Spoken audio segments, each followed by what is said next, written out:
Hello, this is I Do Damage and welcome back to the channel. In this Wolcen Lords of Mayhem video, I want to talk about a build guide that is insanely powerful, and this is the Bleeding Edge guide. This is going to be a follow-up to my previous Bleeding Edge that was launch verified. Even though it was from the beta, as I told you guys, Bleeding Edge has been OP since Tech Beta 1. We knew when the game was launched that it would still be overpowered. They just haven't touched the skill in any way, and it's so strong. With that in mind, the last video, I'll have the link down below. That's the 1.0 version, and it is still 100% viable. This build I want to show you, I've made some tweaks, gone more of the ailment route, and really pushed pretty far into the end game. I think I've gotten up to fighting level 133 mobs. I could get it all the way to the max of 190 if I really wanted to. With that in mind, I want to remind everyone I do stream on Twitch every Monday, Wednesday, Friday, and Saturday. Hopefully, I'll be lucky enough to catch you there sometime. Now let's go ahead and talk Bleeding Edge 2.0. The main tweaks to this build comes in really two forms. First of all, it's now ailment focused, instead of stacking all resistance for damage. Also, instead of using a shield for the Bulwark of Dawn, we're now going to use a two-handed weapon, which will give even more damage. And with the launch of Wolcen, we've got this new skill called Juggernaut that is just insanely overpowered and pretty much makes you unkillable when it's up. It's insane. But the first thing I want to talk about is the passive skill tree. This is the bread and butter to the game. I will have the link down below to the WolcenUniverse.com website, which if you haven't heard of it, is actually a website with the passive skill tree, and you can plan out your builds on there. It's a really handy tool. If you haven't checked it out, I do encourage you to. This will be linked there, so it's easier to copy and paste the build if that's what you want to do. So as I said, we went the ailment route. So when you're very first starting out, you're going to want to get as many ailment nodes and stacks as possible. And so that's why we just go for the scholar tree first. And we just followed this route right here that I'm kind of outlining. And then the big node here, you have the chance for the ailments. That's huge. You're going to want that up until about 40% on your character sheet, but we'll get to the stats later on in the video.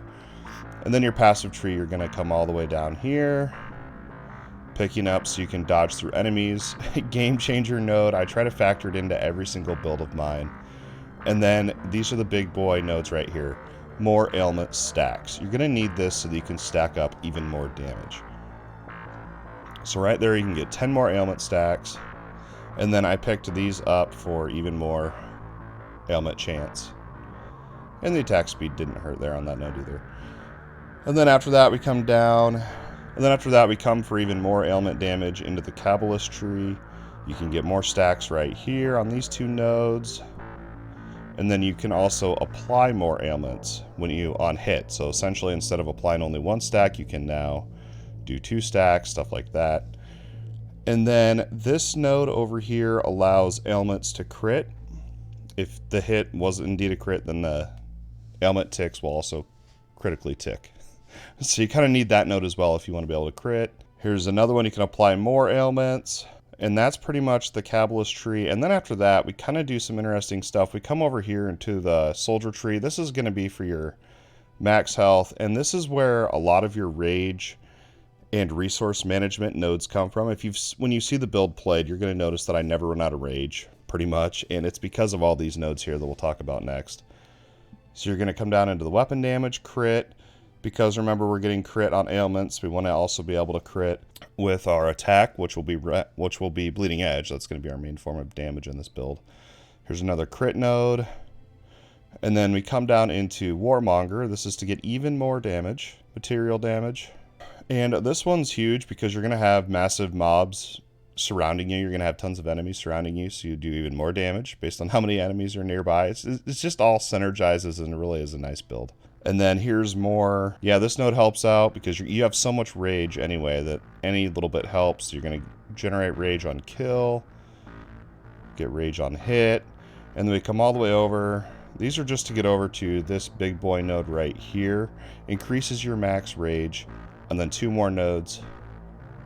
So you're getting a whole nother 400 maximum rage that you can actually hold. That's the passive skill tree. There's a lot to it, and I'm sure there's even other ways you can go and do all that stuff. Let me know down in the comments as well if there's any other ideas you have for this build to make it even better. Squeeze a little bit more damage out. Down in the description, the link to the Wolcen Universe page is for the level 90 build that I've planned all the way out. At their time recording, I'm level 74. So we still have 16 more unspent points in that passive skill tree. So now that you know how to set up your passive skill tree, let's go ahead and talk active skills, and this is going to be your core gameplay guide tutorial right here. So I want to explain my build, and then I'll give you a variant option that you could also potentially try. But for me, I like to have Bleeding Edge. That's obviously your main source of damage. And the modifiers that I have taken are to make it bigger, to make the area bigger. Because without this node, let's take it off and I'll show you how small the ability is. That's pretty tiny.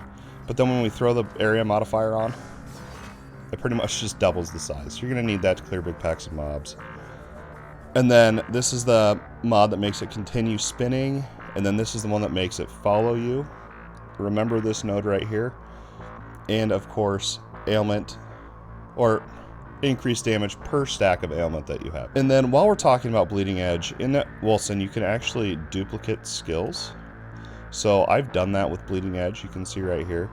So an option I've thought about doing, and I haven't really done it myself because I try to use other skills than all Bleeding Edge since it is kind of a cheap skill and everyone uses it. But if you really wanted to, because the issue is you're going to be having this spinning around and you're going to have mobs that you're either leaving behind or, you know, maybe trying to kite to get out of harm's way. So what you could do is go into this node or into this copied version of Bleeding Edge and make it not follow you. And then you could in turn put that into, there's lots of stuff you can do with it, but let's just go rage cost for the sake of showing you this. But what you could do is you could drop one there and then while you're kiting have these follow you as well, so that that mob you're kiting away from is still getting hit by the one that's doesn't follow you. Just an idea. That's not what I've done, but it's something I thought about, so I just kind of wanted to add that into the video. This is how I like to run though. So this skill, Flight of Gavanir, is it's pretty much hammers. It's your Thor hammer. This is what it looks like, but when they come back, it actually, you'll see it'll pull mobs to me, which I really like to give a little bit more control. The nodes that I'm using in here are, oh, I have one unused one. So the mods that I have on my Thor hammer here is increased damage. There's an explosion in an area of effect around yourself when you recall.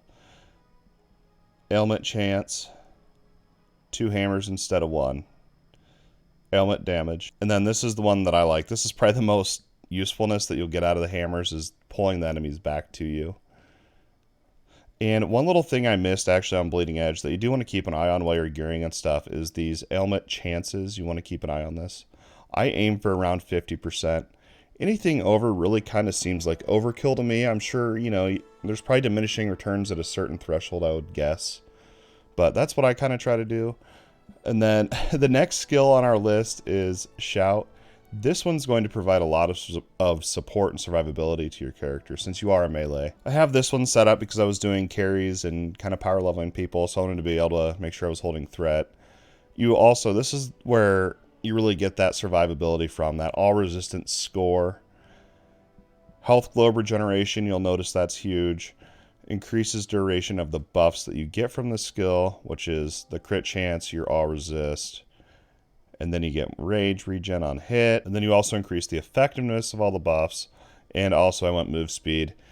This skill is pretty much mandatory for the build. It just provides so much utility. The next one we use is a mobility skill called Wings of Ishmir. It's pretty much a leap ability. This is what it looks like.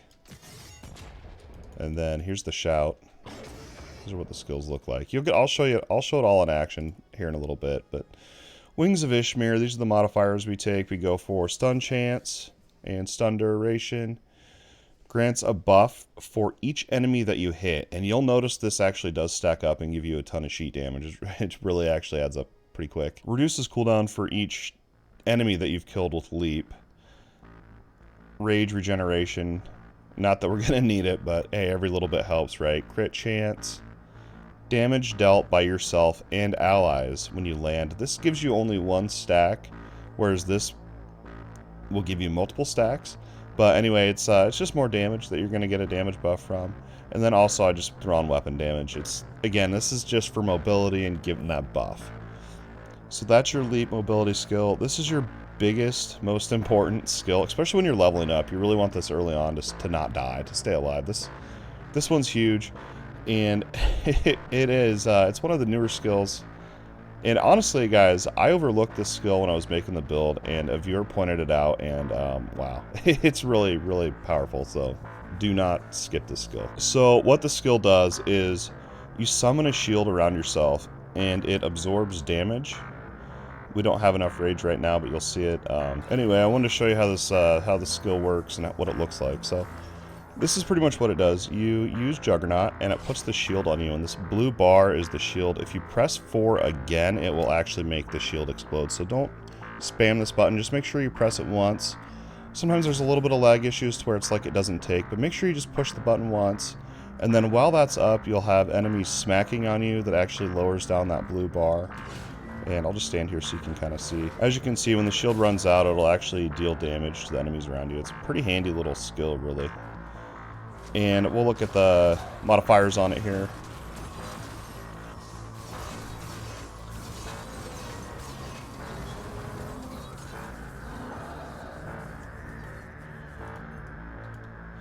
And the modifiers on Juggernaut, we have grants rage when you take damage, inflicts a portion of your weapon damage to enemies attacking the shield, reduce damage from projectiles, increase damage absorption. This will reduce your movement speed, and you'll notice that. We kind of try to counteract it with the movement speed on the shout. Chance to inflict stun on enemies that are attacking. Cooldown reduction is huge, and you'll also kind of want a little bit of that on your gear as well, which we'll get to. Increases the shield absorption so you can deal even more damage when it explodes, and also the rage cost. And keep in mind, this is not really a damage skill at all. This is simply just to keep you alive when you're fighting. The next skill I use gives even more control, and this is Tracker's Reach. This is pretty much just a grip, and it kind of grips the enemies into you.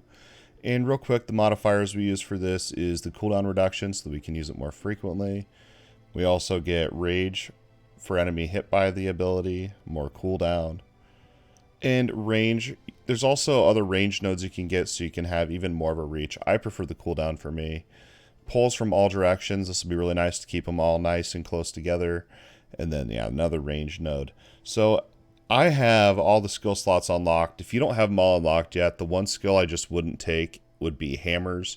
Use all the other skills, and then when you unlock the 5th skill slot, go ahead and tack on hammers. Hammers is probably the least useful skill. I just have it on there just to kind of break up the bleeding edge spam.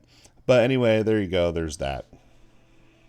So let's kind of take a break here from explaining every little thing, and I want to show you a little bit of gameplay here, and then we'll jump back into what items to look for and stats to look for. So pretty much I'll just do like a quick little thing here to show you. Pretty much the way it's going to work is you're going to pop a potion, pop Juggernaut, jump in, start spinning your blades, and that's honestly the whole rotation. Like there can be a little bit more to it. So we'll jump in, shout, blades. I mean, it's so overpowered. These mobs I'm fighting right now are level 142.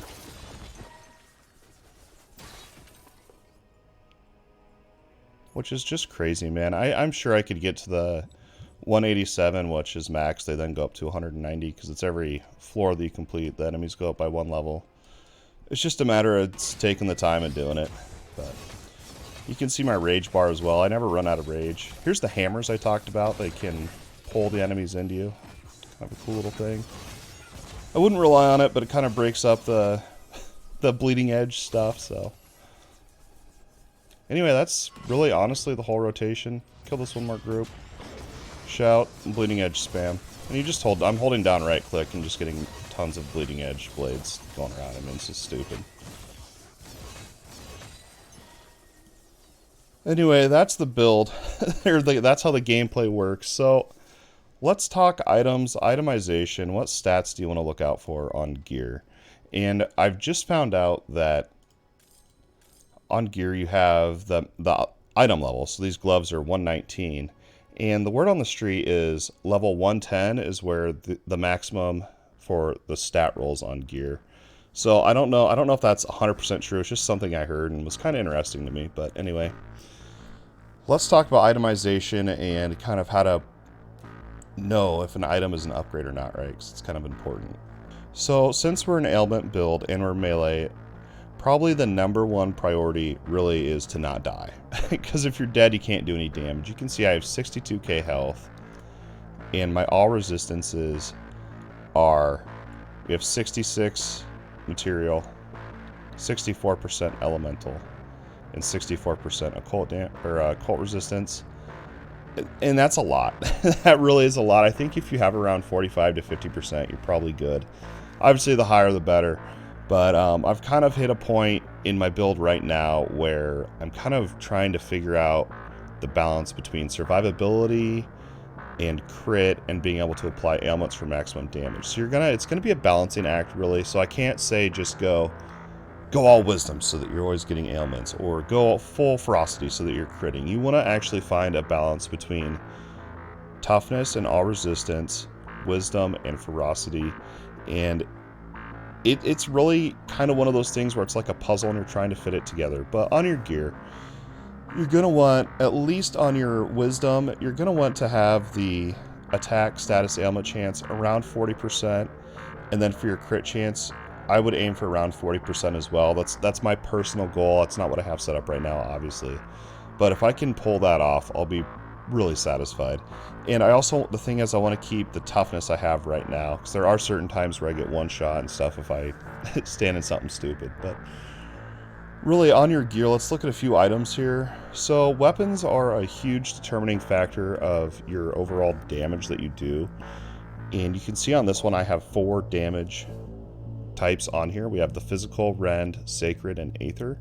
The rend comes from the gem sockets, and then gems, a lot of people think like if it drops without gem sockets it sucks. You can actually go to town and it's really cheap to just roll for gem sockets.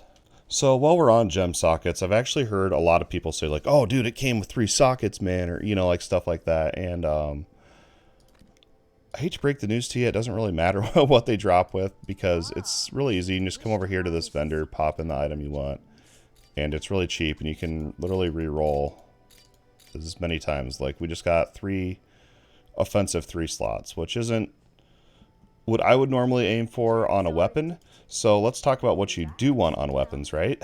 So on this weapon, you want rend damage on attacks with this weapon. That one's pretty huge. Or I would even argue doing the critical hit damage on that offensive 3 rolls for Alexandrite. You can see the offensive 3 critical hit damage. I think that'd be pretty good as well, because that just raises the ceiling for your crits. But what I've done is I've gone rend on mine, which is offensive 1. So you can see on this item I have 2 offensive 1 slots and an offensive 2 slot. The best rolls that I would aim for on a weapon would be 3 offensive 1 slots, then you can socket all the rend damage, okay?